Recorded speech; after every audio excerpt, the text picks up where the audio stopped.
नमस्कार मंडळी, तू हिरे माझा मितवा या मालिकेच्या आजच्या पुढील भागात आपल्याला असं पाहायला मिळालं, आता जी ईश्वरी आहे ती सगळ्यांसमोर बोलते की ह्या मागं जो कोणी आहे ना त्याला शोधल्याशिवाय मी गप्प बसणार नाही.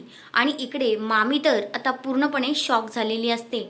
आणि आता अर्णवला काही लोक किडनॅप करतात आणि एका रूममध्ये कोंडून ठेवतात आणि त्याला सांगतात इथना जागचा हल्लास ना तर बघ. आणि आता अर्णववर खूप मोठं संकट आलेलं असतं.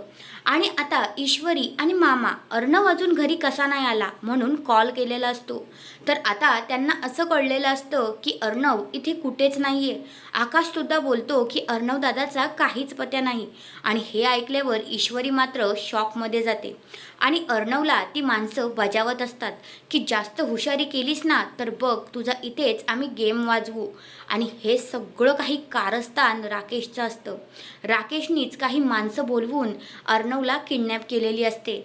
आणि राकेश आता बोलतो की त्याला एकदा तिथनं सोडवू नका, माझं इकडचं काम झालं ना की बघूया, पण सध्या तरी तो तिथना हलता कामा नये. आता हे राकेशने केलेलं आहे हे ईश्वरी समोर येईल का हे पाहणं रंजक ठरणार आहे. तर हा आहे आजचा पुढील भाग. तुम्हाला कसा वाटला ते कमेंट करून नक्कीच सांगा. धन्यवाद.